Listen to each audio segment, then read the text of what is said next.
Hello and welcome to the Digital Insight, the technology, procurement and supply chain podcast that delivers valuable C-level perspective into the core issues surrounding business transformation and digital disruption. Each episode will bring you the most inspiring executive insights from those who are leading transformation strategies within the world's biggest and best-known companies. The Digital Insight. Disrupt, transform, evolve. Welcome to the Digital Insight, the official podcast series for CPO Strategy and Interface magazines. In this episode, it's part 5 of a 6-part supply chain masterclass with Frank Vorrath, Executive Partner of Supply Chain at Gartner.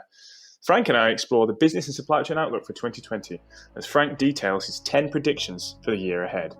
Frank, welcome back. Yeah, good morning. I'm happy to be back and happy talking to you as usual. Look forward to our conversation. Thank you. And so as we speak today, we are approaching the end of 2019 and already businesses around the world and organizations, if not already, then should definitely be considering, the year ahead, what's going to happen in 2020 and kind of thinking about how marketplaces could be shifting and agendas can be shifting and really just considering how they should best approach that. So I want to explore, obviously, the supply chain outlook for next year. And you've kindly shared with me sort of 10 predictions that you think essentially will define the conversation as we move into 2020. So I want to sort of go through each one and we'll explore it a little further. So the first one you've mentioned is that the focus for CEOs and business leaders will remain on business growth and on the new business models. Can you tell me a little bit about what that means for where we are today, and then what that means, obviously, as we move to 2020? Yeah, absolutely. As we have seen over the last couple of years, that there has been an enormous amount of focus from companies to grow their business and also to create more shareholder value, as I would say. Now, what we found also through our research is that roughly 63% of all CEOs will change their business model going forward for the upcoming couple of years, as I would say. Now, that's being triggered by a shift from traditional business models to new business models, from traditionally selling products or services to potentially selling outcomes. Now, on top of CEOs' minds are growth, to growing the company or positioning the company successfully in the marketplace to be able to grow. That will remain a strong focus for CEOs and business leaders in 2020. So there's an ongoing shift to becoming successful, selling different things, selling outcomes, selling solutions, driving growth. Now, the challenge comes in potentially with the uncertainty in a more slower growing economy. Some of these things we experiencing right now, but that doesn't mean that the focus will shift. So it will be also in 2020 a focus, which means that we could expect that their companies are moving more and potentially even faster to accelerate in terms of the execution on these new business models. And the second prediction then, of course, centers around technology and platform-driven ecosystems. And we've spoken before in most of our previous episodes about these new ecosystems and how companies, their own business models are being disrupted. And you've said right here that next year, technology and platform-driven ecosystems will further disrupt traditional business models. Again, can you explore what that means for now, where we are right now in that kind of disruptive trend, and then where that will evolve into the next year? Yeah, as we discussed earlier in our conversations, one of our predictions is that over the next 10 years, the financial performance of approximately 25% of enterprises will be weakened. And that's because of competition, even which doesn't or does not exist today. Um, I would say I would go as far on saying 2020 will be the perfect storm. Now, you have seen over the last couple of years already the positioning of ecosystem platforms where a lot of these type of disruptions came from. Traditional companies got disrupted from technology driven companies or platforms, and that will actually remain, and we will probably see that happen even more in future.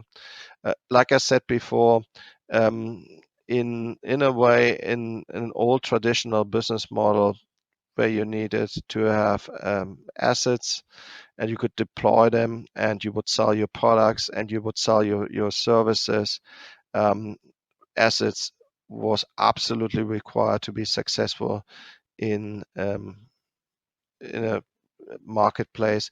Now, what you perhaps have seen over the last couple of years is that's not necessarily a competitive advantage anymore, and that a lot of disruptions came from technology providers or from companies who are offering platforms. And now what you also would have seen is that there is no restriction anymore in terms of where the disruptions could come from. Also, what we would say that there is a strong focus on building cross industry ecosystems, and that means if you are, for example, today in the healthcare business or life science business, perhaps there is something coming up where is now an ecosystem being created, even with the financial system, perhaps with retailers. So you cannot actually set your boundaries just in your industry. You need to look into um, wider into your ecosystems. You need to go probably deeper, and you need to understand that when you look at your competition, that your competition which is there today uh, is actually different in future, and that's what we're talking when we say that technology and platform-driven ecosystems will further disrupt traditional business models. So in essence, every company needs to reflect and look into what is my ecosystem? Am I part of what ecosystem? How will my ecosystem develop or extend in future? And also, am I a participant in that ecosystem, or am I a leader in that ecosystem, or do I want to be a leader in an ecosystem? And what is that ecosystem? What does it consist of? So that's really what we are saying. And you have seen and noticed perhaps over the last couple of years that a lot of disruption came from technology and platform driven companies, which came up with ideas of the way how we, for example, communicating, the way how we travel, the way how we live our life. But in a way, it was enabled by using technologies or platforms, and they disrupted traditional business models. And that's an ongoing disruption. And like I said before, in 2020, I believe it's the perfect storm. And obviously, then when it comes to disruption, obviously, and a topic we've spoken a lot about being digital transformation and just these sort of disrupting these traditional business models. Obviously, then that creates a need to sort of define the right way to do that and the right way to achieve that, and then that creates a sort of a challenge of, well, we need to get it done correctly, but we also need to get it done at speed in order to remain competitive, which links nicely then to your sort of next prediction, which You talk about a culture of discipline, of execution and speed over perfection will be the key differentiator to go through the next economic cycle. Can you expand on that? Yeah, absolutely. I mean, if you look into and you would really deep dive on what makes companies very, very successful. In the end of the day, it's all about people, but also about companies' culture and their discipline to execute. Now, there's always a trade-off when you look into going faster or being perfect with everything what you're doing. However, what we also looked at and see more and more is that companies are making the trade-off in a way of saying perhaps it's better to have speed over perfection. And now when you combine that all together and you would say we have a culture and a discipline to execute, we have chosen to make the trade-off for speed over perfection. And we can accelerate on that. That can be and will be a key differentiator. And especially when you're going through an economic cycle, when you think about we have been participating the last couple of years from an upturn in growth in the economy.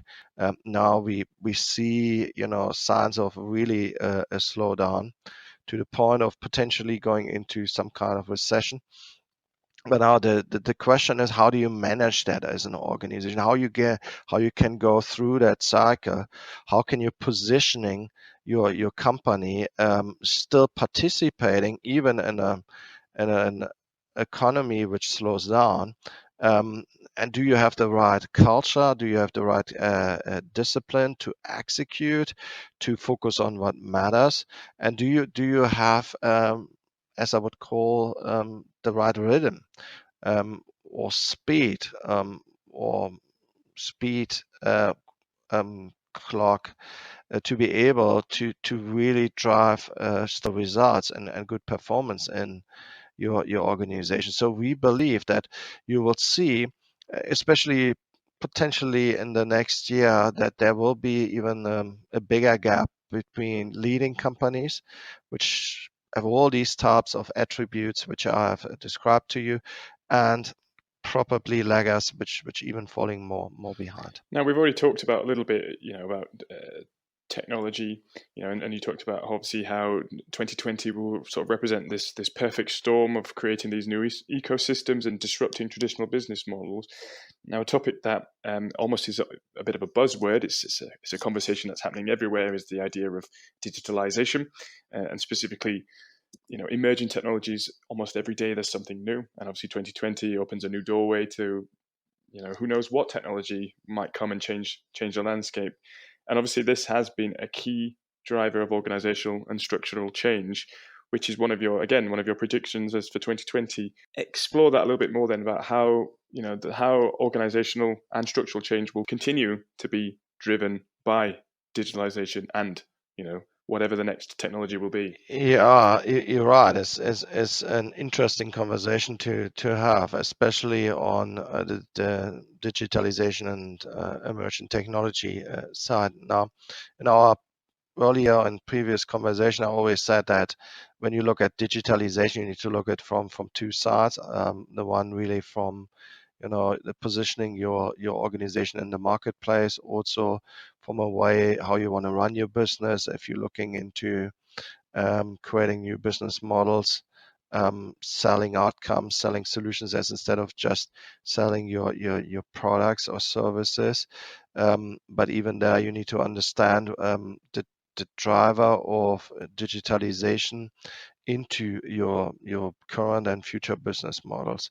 Now, when it comes to emerging technologies, there's always a hype, and there will be always a hype.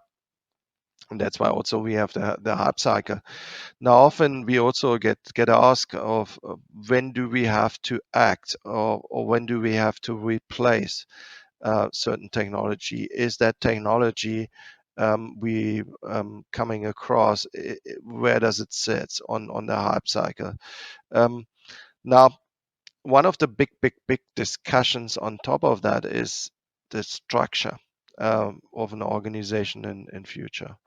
Now, how do I organize my organization or company in future to be able to drive digitalization?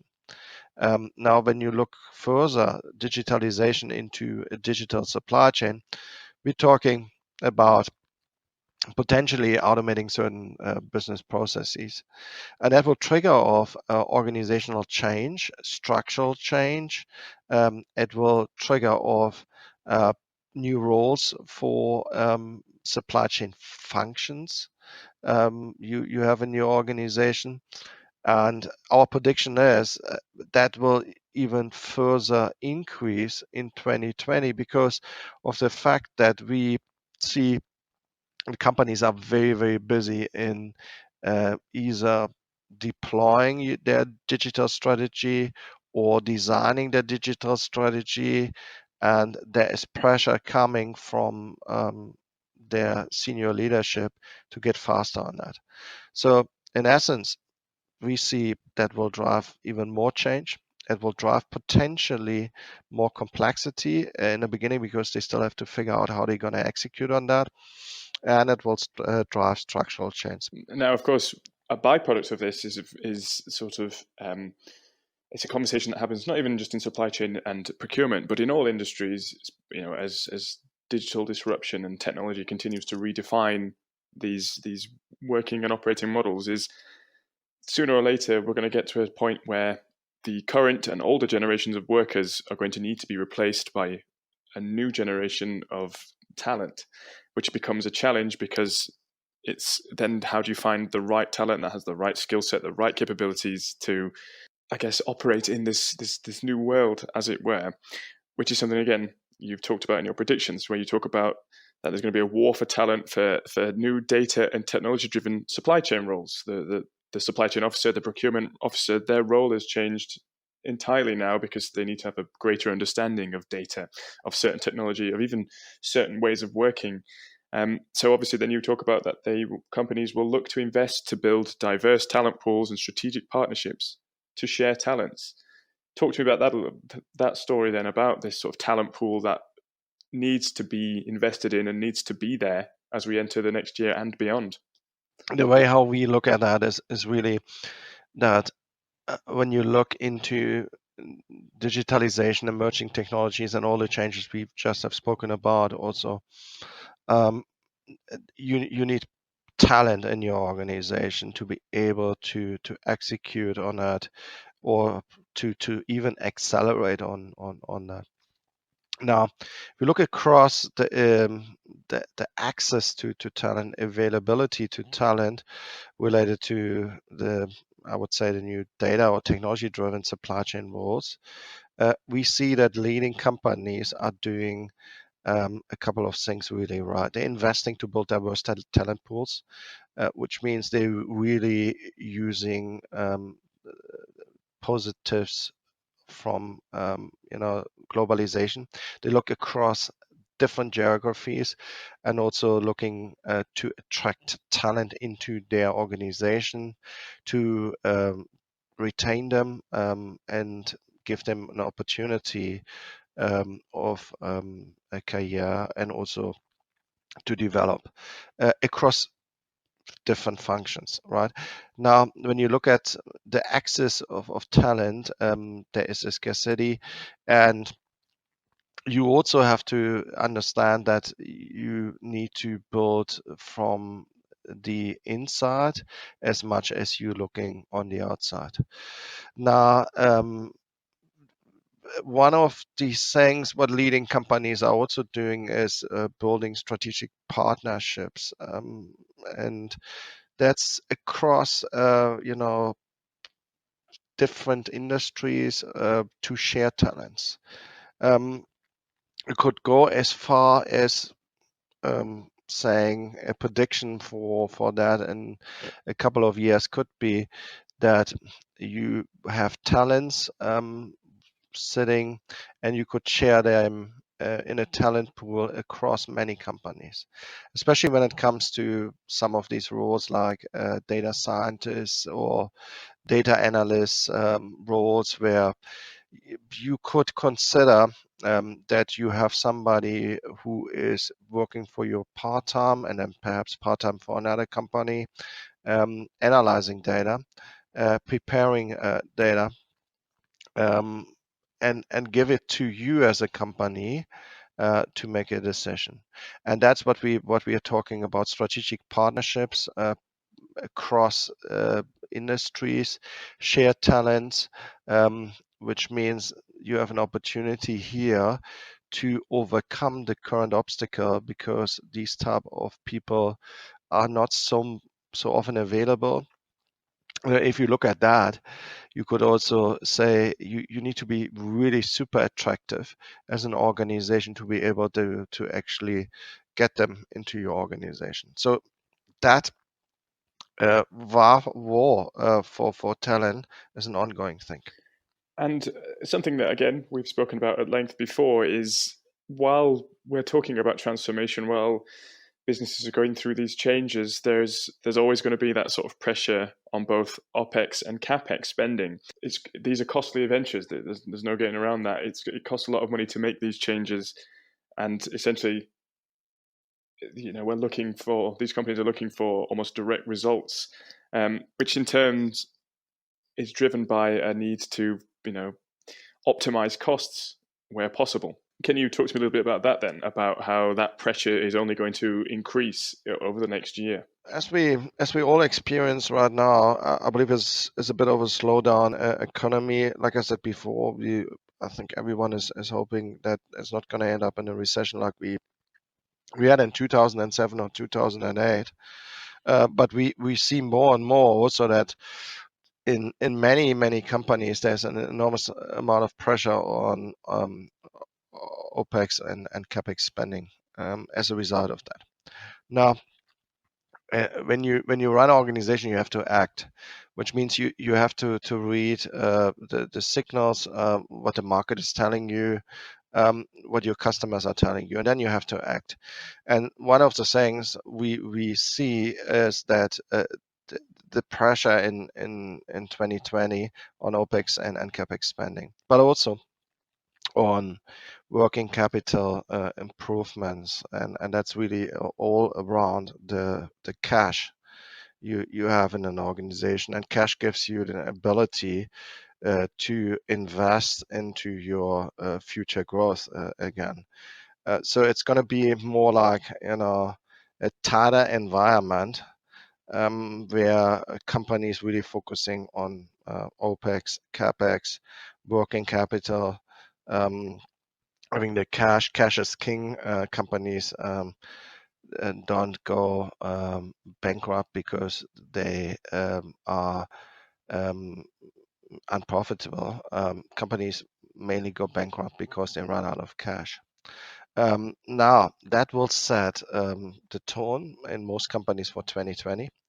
And that means the focus will be on how can we optimize our cost, how can we improve our working capital, and that's required because if you think about that, if you further want to now accelerate on the rollout of your digitalization, you have to have cash. Without of cash, you can't fund that digitalization journey you have mapped out.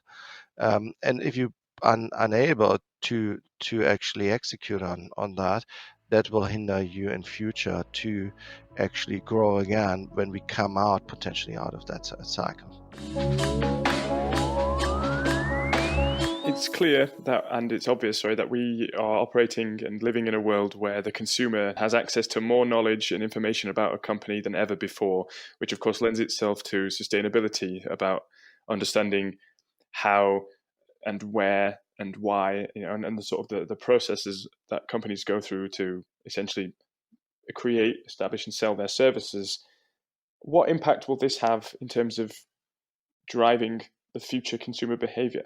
And how will companies look to continue to develop, circular economy concepts? Yeah, also in the prediction I gave to you is that sustainability will drive future consumer behavior and companies for the developing future circular economy concepts. Now, we see a lot of initiatives, Friday for Future, and really sustainability is taking actually is way up to really being looked at from a more important way of looking at it. Now, we also see that every company is currently looking at that and saying, what does it mean to us for our future? Some of them, they have acted already, way earlier, years ago, and they positioned their brand in the marketplace of really not only saying we committed to do actually sustainability in our organization when it comes to sustainability targets. They really executed on that. Now, in future, what we also will see is that consumers, especially younger generations, they will think very hard before they really actually buying a product, and that comes into play then how a company really has positioned themselves. It's not only anymore for these younger generations about the product as such, it is about the brand. What is the brand really representing in the marketplace? Can I trust that brand? Is the brand really focusing on sustainability, or is it just talking about it? And that will be a deciding factor for younger generations going forward when they make their buying decisions. Now, what we also will see is that we have an issue now and even more in future when it comes to certain natural resources, or we could say also a certain like earth mineral resources where we have scarcity. Now, that will drive even further that circular economy concepts will be more developed and also executed from companies. We predict that by 2029 that in certain ecosystems you could run supply chains totally waste free, and that would be a dream for future generations, because we also have to have our attitude in a way that we make the right commitments so that everything what we are doing today doesn't have a negative impact for generations to come. Now, your next prediction suggests that the personalization of products and services will be the key driver of complexity and cost for most companies, while not necessarily increasing the bottom line and revenues and margin expenses and shareholder value. Can you explore that a little? Like, what does that mean for businesses then? How will the business landscape sort of respond and be different because of that?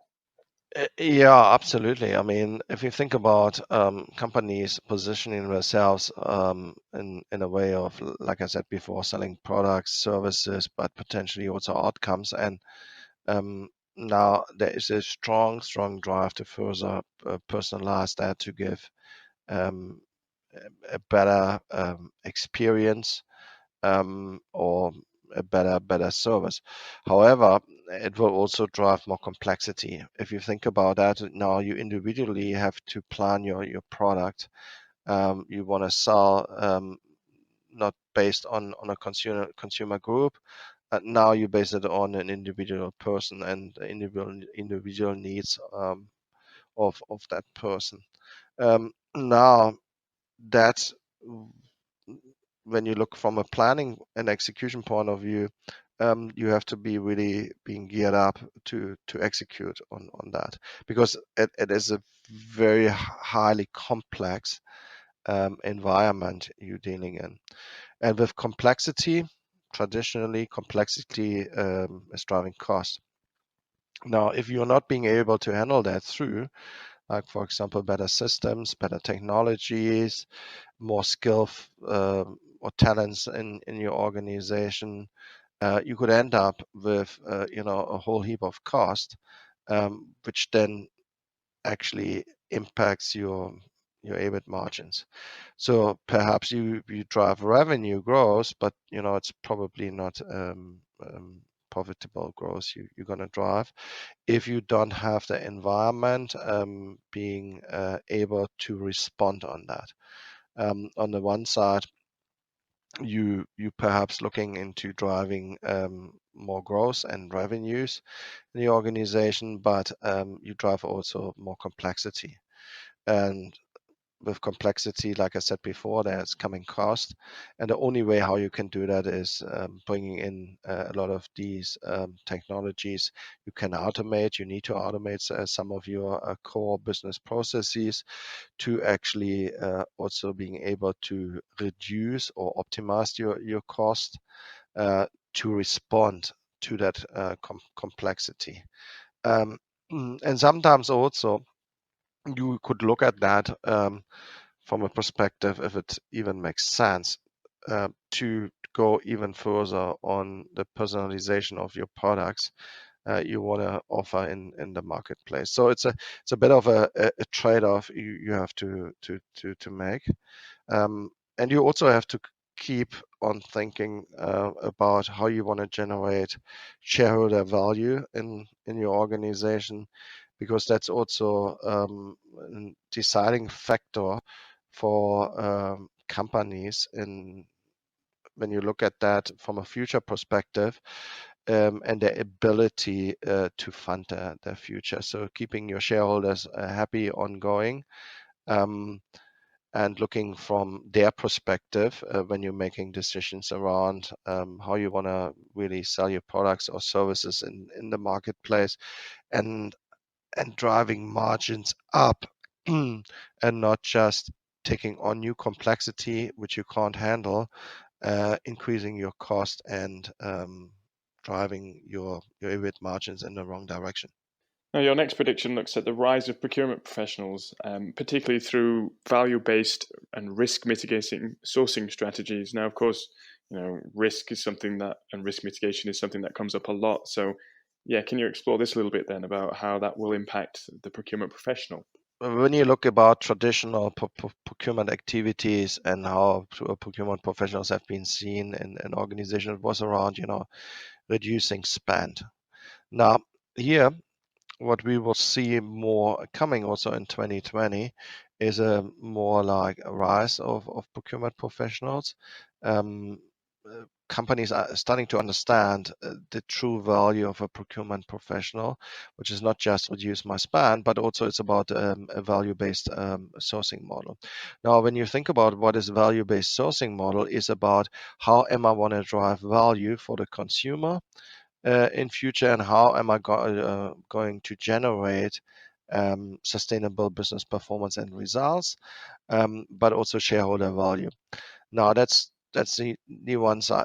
The second side is about sustainability. If you think about what we just spoken about, sustainability, and that sustainability will be key in future for companies to be able to sell their products.